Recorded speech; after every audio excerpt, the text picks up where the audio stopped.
온문범의 오늘의 뉴스점, 오늘의 뉴스를 알려드리겠습니다. 부산 YMCA 온범 사무총장 스튜디오 함께합니다. 어서 오십시오. 어서 오십시오. 네, 안녕하십니까. 자, 오늘 첫 소식이 낙동강 중심의 부산 통합 디자인 관련 소식입니다. 부산시가 낙동강 시대를 정책 기조를 해서 낙동강을 중심으로 주변 공원들을 공동 관리하는 방안을 추진한다.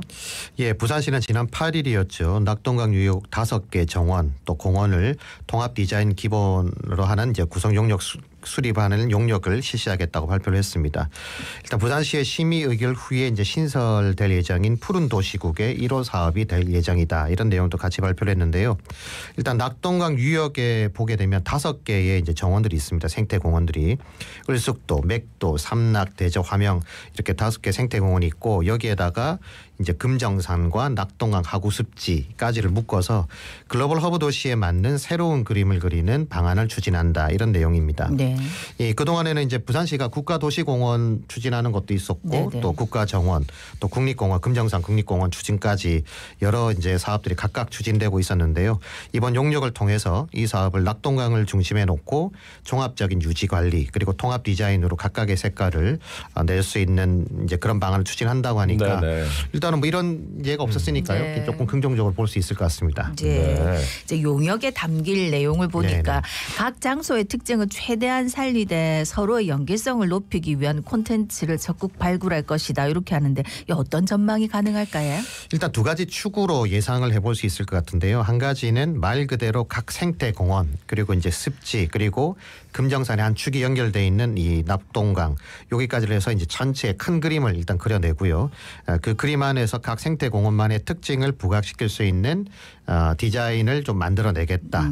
이게 이제 하나의 포인트로 봐지고 또 하나는 이제 공간의 특징만큼이나 이 관리하는 부서가 각각 있지 않았습니까? 네. 그리고 이제 기초지자체도 이제 관리 주체가 다 다르다 보니까 사실 이제 분명 공간은 다른 공간에 위치하고 있는데 좀 비슷한 형태로 그동안 좀 운영되어 왔다 이런 비판의 목소리도 있었습니다. 예를 들면 뭐 삼락공원, 대저공원, 화명생태공원 분명히 처음 초기 모델은 달랐거든요. 네. 그런데 이제 여기 가보면 사실은 거의 같은 모양, 네네. 체육시설이 있고 또 뭐 정원이 좀 있고, 그렇죠. 예, 뭐 이제 요즘은 또 파크 골프장까지 네네. 뭐 이런 것들이 있다 보니까 시간이 좀 지나면서 이제 그 주민들의 요구사항이 있었겠죠. 네, 이거 좀 네. 만들어 달라. 그러다 보니까 이 그 요구에 따르다 보니까 좀 무분별하게 좀 개발되고 관리되는 그런 문제들이 좀 발생을 해왔었습니다. 일단 이런 문제에 대한 인식을 이제 기본으로 해서 이제 효율적 관리와 공간의 보존이라고 하는 그런 측면에서 이제 종합 플랜을 만든다라고 하는 건데 향후에 이제 그 뭐 국가 정원이라든지 또 국립공원 지정 이런 부분도 이제 과 단위의 또 부서를 만들더라고요. 그래서 이제 그런 부분들이 아마 이제 용역이 수립되고 정책의 방향이 좀 정해지면 좀 더 수월한 부분이 있지 않을까 이렇게 예상이 됩니다. 네. 다만 이제 공원의 기능을 잘 유지하는 것 외에도 이제 자연의 아름다움도 좀 지키기 위해서 이 주변 개발하는 거 이거 어떻게 풀 것인가 이게 굉장히 중요한 부분이잖아요.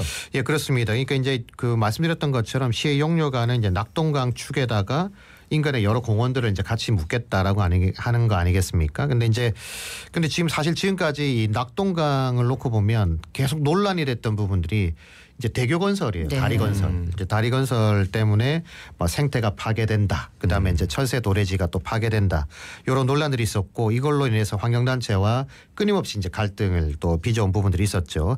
그리고 실제 지금도 예상되어 있는 다리가 꽤 많습니다. 네, 네. 지금 뭐 설치되어 있는 것보다 훨씬 더 많은 다리 건설이 예상이 되어 있는데요. 이제 그러다 보니까 이 부분에 대해서도 이제 부산시가 좀 더 명확한 그림을 좀 그려야 되겠다. 그냥 단순히 있는 생태 공원을 디자인적 요소로만 바라보지는 않았으면 좋겠다는 말씀을 좀 드리고 싶고 네네. 사실 시민들이 바라는 것도 이 인공적인 공원도 중요하지만 자연을 찾아가는 이유는 자연 특유의 아름다움을 또 네. 감상하고 또 느끼기 위한 것도 있지 않겠습니까? 그렇죠. 그래서 그 모습 그대로를 보존하면서도 이제 사람과 자연이 좀 이렇게 잘 어우러질 수 있는 그런 공간으로 만들어야 되는데 용역비도 보니까 10억 정도 되니까 사실 부산시에서 하는 용역치고는 굉장히 큰 장난이 예산입니다. 아니에요. 예산이고 네. 근데 이제 시작 단계니까요. 초반부터 어쨌든 부산시가 이 밑그림을 좀 잘 그려야 되겠다. 그래서 이번만큼은 부산이 가진 자연 환경을 좀 추구를 해서 지속 가능한 자산이 좀 잘 구축될 수 있는 그런 계기로 만들어야 용역에서 뭐 했니 이런 소리는 좀 듣지 않지 않겠나 이렇게 네. 말씀드리고 싶습니다. 항상 이런 얘기 나오면 지금 있는 거 파괴는 안 했으면 좋겠다 그렇죠. 예, 걱정하시는 맞습니다. 분들 예. 많습니다. 네네. 예, 두 번째 소식은 택시 관련 내용입니다. 이거 네. 굉장히 오랫동안 논란이 되고 있는 문제인데 택시 운전사 최저임금 미지급 소송 관련해서 법인 택시 운송조합이 기자회견을 열었다는데 어떤 내용입니까? 일단 다음 달 1일이죠. 2월 1일 날 굉장히 중요한 이제 판결을 앞두고 있습니다. 그게 이제 법인 택시 기사의 최저임금 관련 항소심 판결이 예정돼 있는데요. 이 소송의 쟁점을 놓고 보면 이 회사 측하고 기사들 간에 굉장히 명확하게 엇갈리는 부분이 있습니다. 네네. 기사분들은 일단 택시 업체들이 기본급을 올리지 않고 택시 운전사의 이제 소정의 근로 시간을 단축한 노사 합의 이 자체가 최저임금법을 회피하기 위한 탈법 행위다. 이래서 이제 밀린 임금을 지불하라고 하는 게 지금 요구고 또 그게 이제 소송의 쟁점 부분입니다. 반면 업체들은 이제 노사가 합의해서 맺은 그 소정 근로 시간 단축이기 때문에 이 부분들을 산학금 인상을 하지 말라는 택시 기사분들의 상당수 택시 기사분들 요구도 있었고 또 부산시도 요금을 인상할 때 이제 이걸 회사가 다 하지 말고 산학금 부담 줄여라. 네네. 이런 요구들이 있어서 이제 그걸로 인해서 15년간 단계별로 이제 진행되어 온 과정이었다. 근데 이제 이걸 뭐 이런 것들을 다 무시하고 만약에 법원이 택시 기사들의 손을 들어준다고 했을 경우에 이 대부분의 법인 택시 회사의 이제 평균 이 법인 그 소송 비용이 한 20억 정도 든다 그러더라고요. 그래서 네네. 이렇게 하면 어떤 회사가 운영할 수 있겠냐. 한 90개 정도가 되는데 네네. 거의 다 파산하게 될 거다. 이런 이제 주장들을 하고 있는 상황입니다. 최저임금 미지급된 거 다시 다 내줘야 되니까. 그렇죠. 예, 맞습니다. 예. 근데 이 관련된 소송 전국적으로 진행이 되고 있는데 부산적 상황 그리고 1심 결과가 나왔죠? 예, 그렇습니다. 현재 부산에서 진행 중인 이 최저임금 관련돼 있는 소송이 무려 460건 정도 됩니다. 네. 굉장히 네네. 많고 소송에 참가한 기사분들도 3,500명 정도가 되고요. 청구 금액이 약 320억 원 정도 됩니다. 그러니까 전국에서 가장 규모가 큰 금액이고 네네. 일단 1일 항소심 재판은 3건에 대한 일단 선고가 있을 예정인데요. 그 앞에 있었던 1심 판결 중에 10건 중에 7건은 원고였던 택시 기사분들이 전부 또는 일부 승소를 했고 3건은 이제 패소를 한 그런 상황입니다. 예. 이 1심 판결 결과는 4년 전 대법원 판결의 영향을 좀 받아왔는데 최근 네네. 대법원이 좀 4년 전하고는 다른 판결을 네네. 해가지고 좀 뭔가 항소심 결과도 영향을 줄 수 있겠다 하는 분석이 나오더라고요. 그렇습니다. 이게 4년 전 대법원 전원 합의체가 판결했던 기록을 보게 되면요. 네네. 이 경기 지역의 이제 택시 기사와 이제 기사분들의 소송이었는데 요거를 어떤 판결을 했냐면 이제 소정 근로시간 노사 합의는 최저임금을 회피하려고 하는 사측의 잘못이다. 이렇게 판단을 해서 회사 측에다 이제 패소 판결을 내렸던 적이 네네. 있습니다. 근데 최근에 보게 되면 이 하급심에서도 회사 측의 손을 들어주는 판결들이 꽤 많이 지금 나오고 네. 있는 상황인데요. 특히 이제 최근에 대구 지역의 8명의 기사분들이 회사를 상대로 했던 그 소송에서 대법원이 다른 판결을 하게 된 거죠. 네네. 그러니까 원고인 기사 승소 판결했던 그 고법의 원심을 파기를 하고 다시 대구 고법으로 이제 돌려보낸 사건입니다. 네. 이제 이 그 2019년하고 다른 판단을 했던 근거를 보니까 이 소정 근로 시간이라고 하는 여기에 대한 노사 간의 그 합의는 자유로운 의사에 따라서 정할 수 있는 것이 원칙이다. 네네. 이런 전제하에 노사 합의에 따른 효력을 부정하기 위해서는 이 최저임금법과 같은 관련 제도의 실질적인 침해 여부가 종합적이고도 엄격하게 이제 판단이 되어야만 된다. 이런 주장입니다. 그러니까 이게 이제 4년 전하고는 확실히 다른 그렇죠. 이제 결이 다른 판결을 한 네네. 건데 어쨌든 최근에 나온 대부분의 판결이니까 이게 뭐 대구 고법만 영향을 받는 게 아니라 네네. 그한 고법에서도 아무래도 좀 어떤 영향을 미치지 않을까 이제 이렇게 관심을 모으고 있는 네. 것이죠. 그 여러 지역에서 동시에 소송이 진행이 되고 있다 보니까 네네. 뭔가 사안마다 좀 미묘한 차이도 있어 보이고요. 네네. 부산 지역 경우는 어떻습니까? 사실은 이제 택시가 호황기였을 때가 네. 있었죠. 그럴 때는 이런 게 아무런 문제가 되지 않았습니다. 왜냐하면 돈을 일단 많이 벌 수 있으니까 뭐 회사든 개인 택시든. 근데 이제 특히나 이제 코로나 팬데믹 이후에 이 환경이 많이 바뀌었습니다. 특히 이제 택시들의 공간이 굉장히 줄었고 택시 회사들의 가동률을 보니까요. 만약 100대가 있으면 50대도 가동을 못 한다는 거예요. 일단 기사분들도 없고. 그리고 이제 또 택시 요금이 또 인상되지 않았습니까? 지난해에. 근데 이것도 법인 택시와 또 개인 택시 간에 또 차이가 있습니다. 개인 택시는 개인 사업자다 보니까.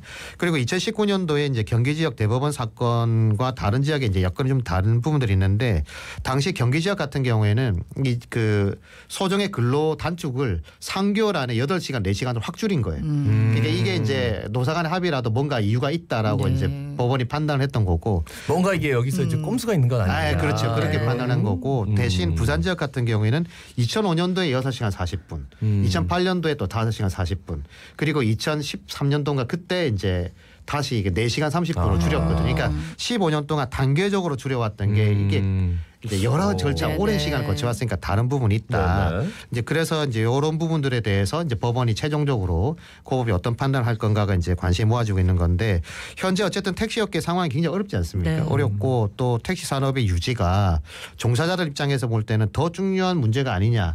이게 이제 회사 법인 택시들의 이제 좀 주장인 부분이 있고요. 그럼에도 사실 종사자들이 일방적 희생을 해서는 안 된다라고 하는 원칙도 반드시 좀 고려가 돼야 될 것 같습니다. 어쨌든 산악금을 좀 줄이는 거는 근로 시간을 줄이더라도 택시 기사분들한테는 좀 유리한 부분이 네네. 있었으니까 합의가 되어 왔던 부분들이 있는데 네네. 이게 이제 최저임금법과 이제 관련되면서 논란이 계속되고 있으니까 어쨌든 이번 그 판결이 미칠 영향은 굉장히 좀 커 보인다 이렇게 분석할 수 있겠습니다. 예. 자, 마지막 소식입니다. 정부가 주택 공급 확대와 건설 경기 보완 방안을 이제 발표했는데 네네. 30년 이상 된 아파트는 사전 안전 진단 없애고 이제 재건축이 가능해진다 이거지요? 그렇습니다. 어제죠. 정부가 민생토론회에서 국민주거 안전을 위한 주택 공급 확대와 건설 경기 보완 방안을 이제 발표를 했습니다. 네네. 핵심은 재건축, 재개발 관련 규제를 적극 없애겠다라고 하는 거거든요. 재건축의 신속 추진을 위해서 지금 하고 있는 안전진단 요것도 이제 통과 없이 먼저 계획을 수립하고 또 위원회도 완전 그 관련 위원회도 만들 수 있고 네네. 정비 사업을 시작할 수 있도록 동시에 할 수 있도록 이렇게 했는데요. 안전진단은 사업 시행 인가 전에만 통과하면 된다 이렇게 또 했습니다. 또한 안전진단도 이 아파트의 노후화 수준 측정이 지금은 이제 그래서 등급을 판정하게 되는 네네. 건데 그게 아니라 거주 여건의 불편 정도, 주차난, 층간소음, 주민들의 재건축 의지에 초점을 맞추기로 했으니까 실질적으로는 거의 안전지대 의미가 없어지는 네. 그런 예, 상황이 예. 된 거죠. 재개발 역시 30년 이상 건축물도 3분의 2에서 60%로 좀 동의 조건을 낮췄고요. 네네. 재개발 촉진지구로 지정되면 이걸 50%까지 낮춰준다. 그리고 재개발 동의 여건도 전원 동의에서 4분의 3으로 낮추고 인근 지역도 20%를 포함할 수 있으니까 굉장히 광범위하게 네. 이제 재개발을 허용하는 방향으로 틀겠다 이런 발표를 한 겁니다. 그러니까 재건축은 30년인데 여기 네. 디테일하게 들어가면 재개발에 대해서도 굉장히 뭐 여러 가지 안이 나왔어요. 네, 맞습니다. 그 30년에 대한 기준 여기 이제 네. 안전진단 기준인데 이게 30년이 맞나? 이런 의문도 좀 들어요. 그러니까 이제 정부가 발표한 걸 보면 이게 30년이 딱 기준점이 된 거죠. 예, 예. 30년, 29년 되면 아주 괜찮고 30년이 되면 이제 노후 아파트다. 그 대통령이 이제 실제 그 뭐 일산 지역에 가봤다는 거 아니겠습니까? 네. 가보니까 이렇게 노후된 데서 어떻게 살 수 있나요? 라고 이제 얘기를 했다고 하는데 어쨌든 이 문제는 30년 지나면 재개발 또 재건축이 이제 거의 다 가능한 거 아니냐. 실제 이제 안전진단이나 동의 비율도 제약을 거의 없애는 쪽으로 만약 법률 개정이 이루어진다고 네네. 한다면 이제는 당연히 이제 그렇게 되는 거죠. 물론 30년 된 아파트, 노후된 아파트라고 판단할 수 있겠지만 네.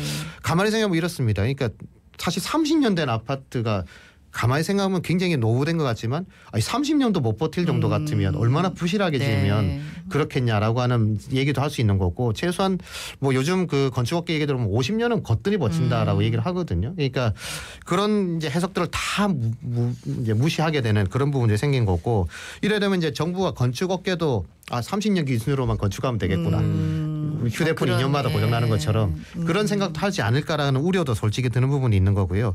건설업계가 요즘 뭐 PF 관련이나 이런 것 때문에 어려움을 겪는 건 뭐 분명히 알고 있습니다만 어쨌든 역대 정부에서도 건설 경기 부양으로 사실 민심을 좀 이렇게 유도하는 부분들이 네네. 있지 않았습니까? 네. 이런 걸 답습하는 거 아닌가라고 하는 우려도 또 분명히 드는 부분이 있습니다.